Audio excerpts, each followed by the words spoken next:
G'day folks, welcome back to the channel for episode number 32 of our dual-wielding Acid Dervish, where this episode we're going to start the Fort Ikon stuff. So, let's head on down to the armory and say hello to good old Commander Lucius. While we're in there, we will also recover the supplies. And I did just duck back into Elite, bought myself one more XP pot. You definitely don't have to do this. XP pot will just get you to 100 a little bit faster than not using it. I think it's actually impossible to do all the content in this game and not be level 100 already, but this will just speed it up a bit. So we are level 96. I'm expecting that we'll hit 100 either towards the end of this episode or in the beginning of the next one. But either way, let's get on with the Ikon Armory, or the Fort Ikon Armory. Looks like our pets are killing stuff before I can get to it. Definitely feeling a lot better about the damage again, now that I swapped out the Malmo Defender hat for this one.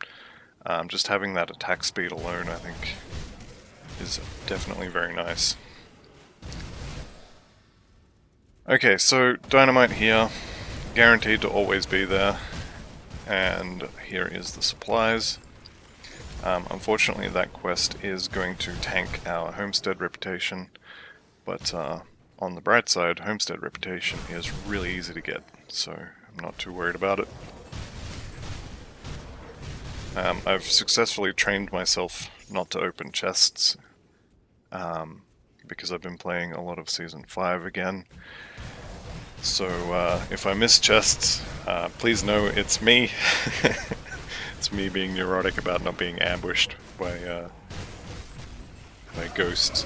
I've been trying to do the challenges, which require you to kill various bosses below level 35 on ultimate difficulty. And so it's kind of like if I open a chest, I just die. Which is why I've been avoiding them. Anywho, I also probably should start picking up greens again. So we've got almost 3 million bits, and I will be starting to flip a bunch of set items relatively soon. I could be doing it now, but I don't actually have any set items just yet. Double checking Aether Res, we are fine. So, Commander Lucius.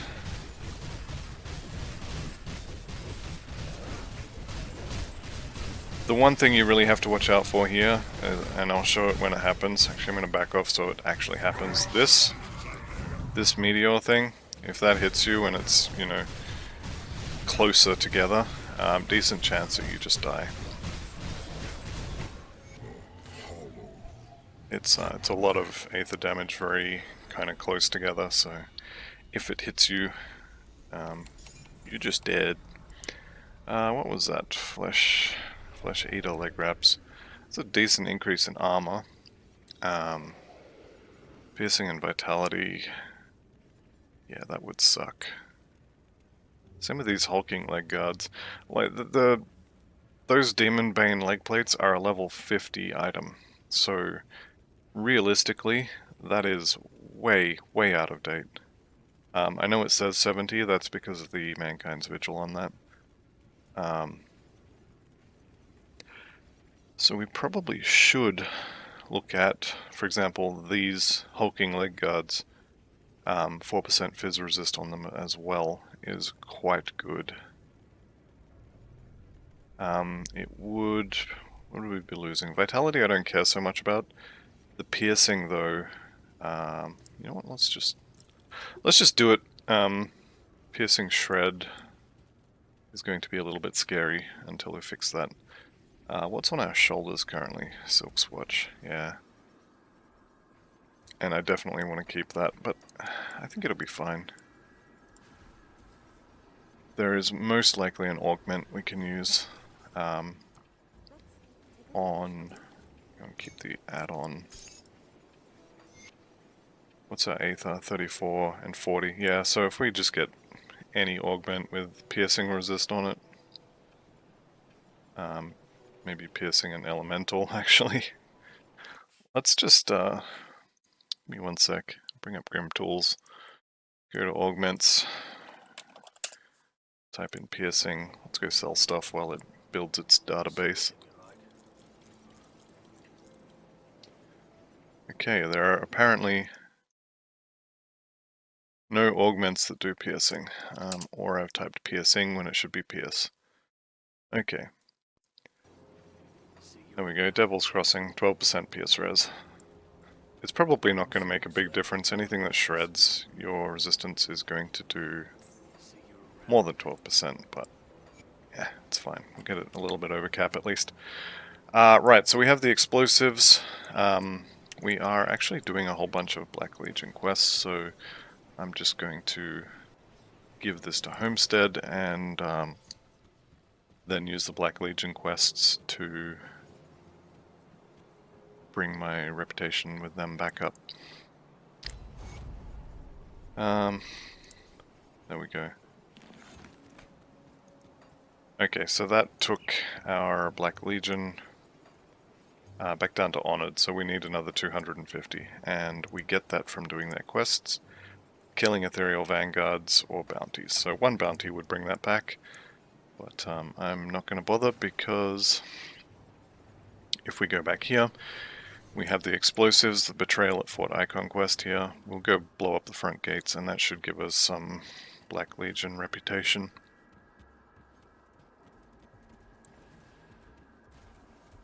Destroyed the barricade.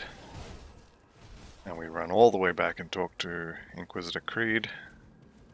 And that should get our Black Legion reputation back up.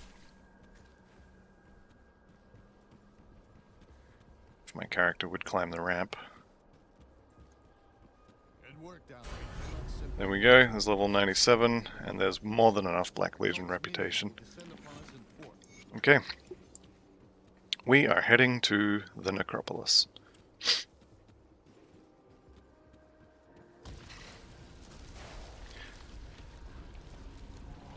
Alright, so heading out here, we have to get, well, we don't have to, hang on, what are we putting points into now?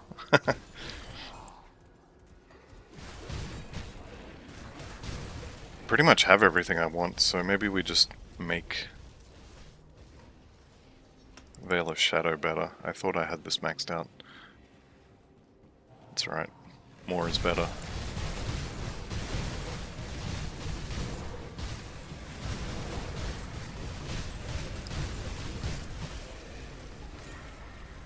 Alright, so in the Plains of Strife there are more or less two things of note, three if you include the landmines. So we have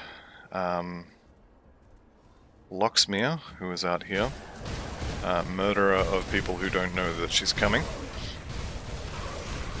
If you don't want to mess with Locksmere, stay to the left and you won't meet her. I'm gonna go find her and kill her, just because I like killing Locksmere.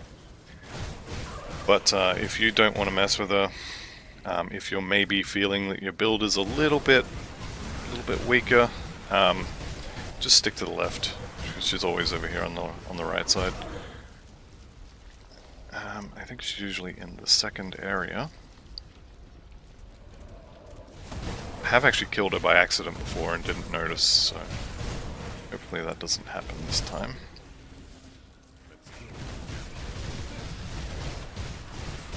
The other thing of note in this area is the Chthonian Plain that I can't remember the name of, but it has, I think, 3 levels. There's Locksmere. Okay, here we go. So Locksmere is arcane. Where is she? So you can expect all your buffs to go away. In fact, they already have.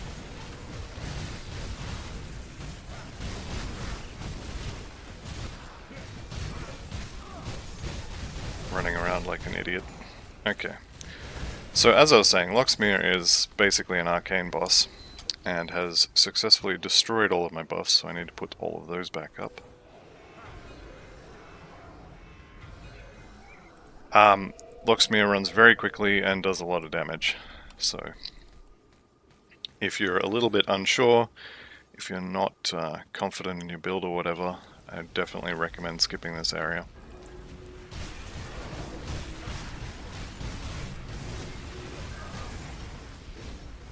And same for this little bit here. There's a lot of aether rubbish on the floor. As long as you're life stealing, you should be fine. Everybody has a potion. You have a big heal from pneumatic burst, you'll be fine. Right, so this is the Chthonic Rift. We are going to poke our heads in, although we're only going to go into the first level, because I just want the quest item for the Mogdrogan Shrine. So we're going to poke our heads in here. And the way I usually do it is to just hug the edge of the map, and you will end up finding the quest item because it'll show up on the map as a big star. It's also highlighted on the floor, and they are huge.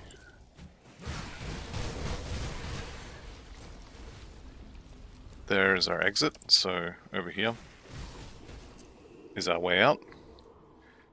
Good thing about Chthonic Plains, once you're in, until you either... Alright, so that was a fun little crash. I picked up the Spirit of Mogdrogan in that Chthonic Plain, and my entire PC hanged. So, the footage kind of cuts out partway through that, but basically I just walked back to here, and we're going to go turn that in. I also went back to Elite and picked up a new potion, because the old one is gone due to the crash. And let's go turn this Roari Legacy quest in, by which I mean go click on the Devotion Shrine. It wasn't actually directly when I picked up the Spirit of Mogdrogan, so I don't think we can blame Mogdrogan for the crash, but it was a couple seconds after. So you missed out on about a minute or two of footage there, and whatever commentary I was waffling may have been cut by a minute or so. But that's alright. Alright, here we go. I'm going to come back for that totem, because I like totems. Also, we're in the gear finding phase. I'm still doing quests, and still progressing the story, because I want to get to the start of Ugdenbog.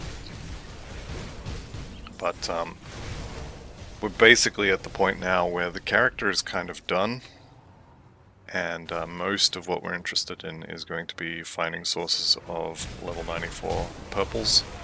Not entirely, it doesn't have to be a purple item to be good, but generally you want to use the purples for power, usually. Right, let's pick all this up before my friends arrive. Didn't quite get it all done.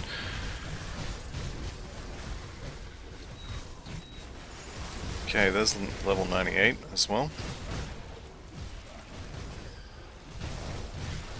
So there's one more wave, yep, there we go.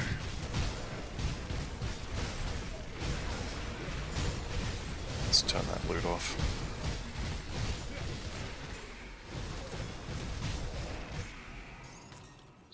Okay, so we got a couple of purples out of that, as well as, I think I saw 2 blueprints. And we'll go ahead and talk to Mogdrogan. Can I ask some questions? Actually, you know what? I don't need questions. We did get a skill point there, I think. No, that was from level 98. So, into Veil of Shadows it goes. Tinker's Ingenuity is a belt. It's actually a pretty good belt in terms of regeneration, or resistances. Regen as well, but I don't think we'll be using that. What else we get? A gun and a weapon. Alright, so as far as purple items, yeah, yep, that's going to become totem. That's going to become bits. The Chthonians have been purged.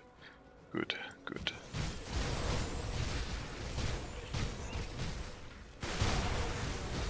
And speaking of purging, go ahead and purge some of these.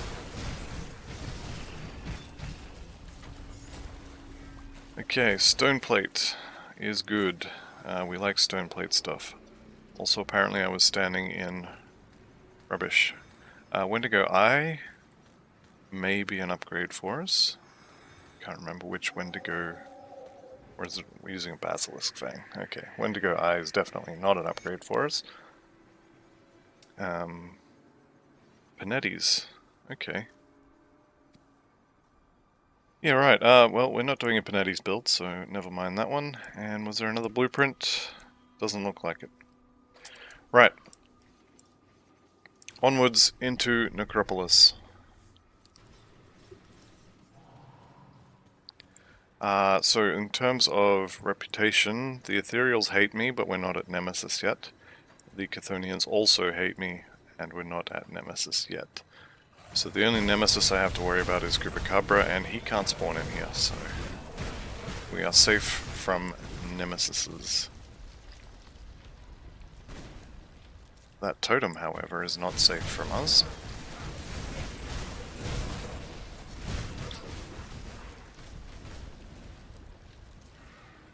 Okay, we'll just clear the area, and then go ahead and start totem. That's probably clear the area enough.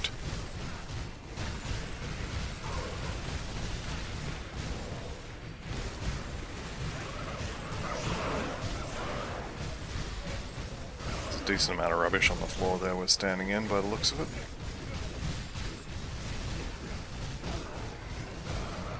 Okay, there we go. And they're all dead. Okay, no purples this time, but we did get a blueprint, a couple of blues, a bunch of iron bits.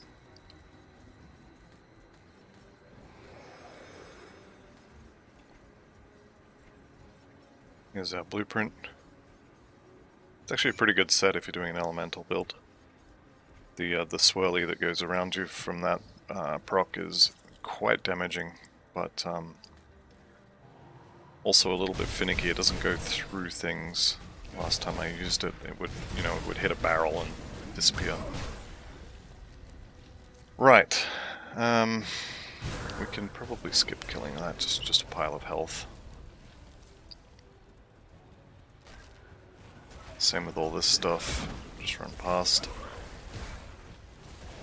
You get to die though.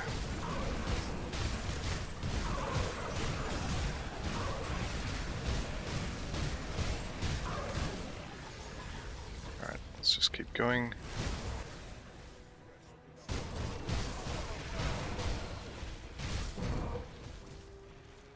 Okay, we don't need to go in there, so I'm just going to avoid it. Keep heading north. That crypt does have a devotion shrine in it, but we definitely don't need those. And I definitely didn't just fat finger the Aether Cluster there either. It's not a thing that happened. Don't look.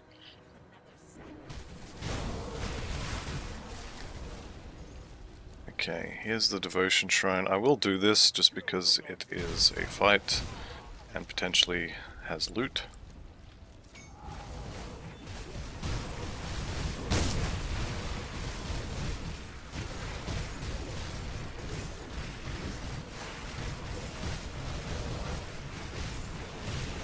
Once again, turn the loot off. Let's remember to do that. Okay, and that should be it done. Okay, Pirans and Alagast. That is 2 set pieces that we can flip for whatever set we want. It's probably going to be Venom something. I'll be honest, I've spent the last couple of days playing Season 5, not really thinking about the Dervish.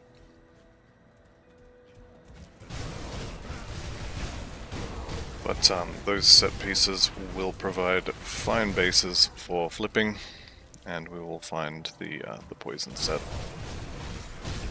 Eventually. It'll cost a fortune, and we may have to go farm some Eldritch Totems to do it, but we'll get there.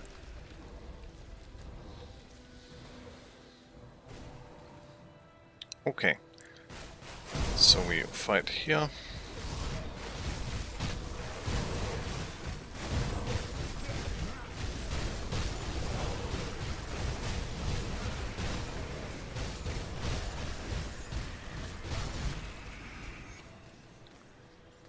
halfway kill ourselves standing in goop on the floor.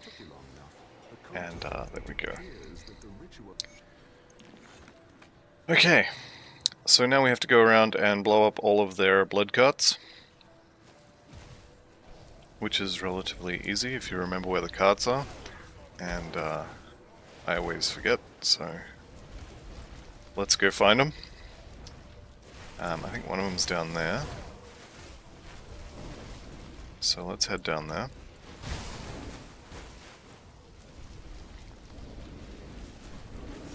There's Blood Wagon number 1.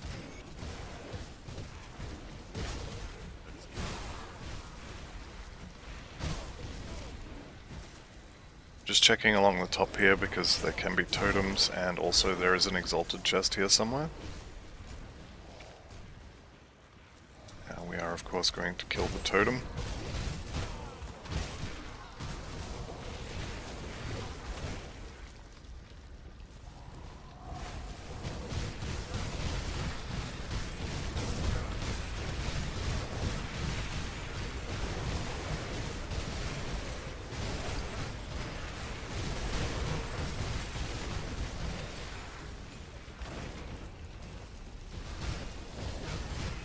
Okay, Dawn Guard helm.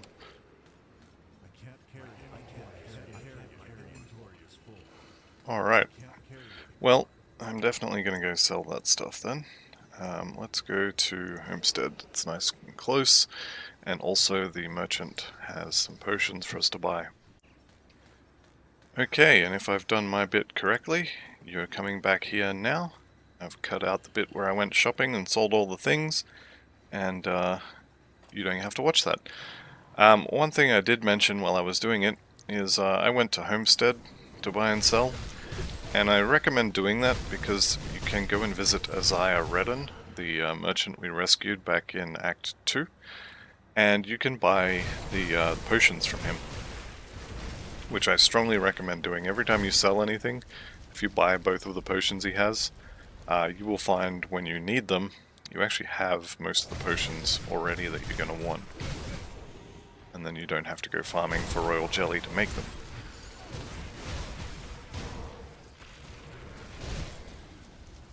Okay, so wagon number 2. Also, we hit level 99, so one more point in Veil of Shadow. Obviously we're going to optimize those points a little bit once we reach 100.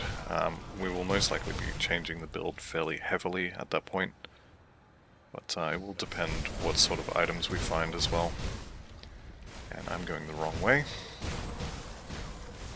The western Blood Wagon, I believe, is down here, sort of underneath this bridge. Of course, now I'm going to get there and it's not going to be here.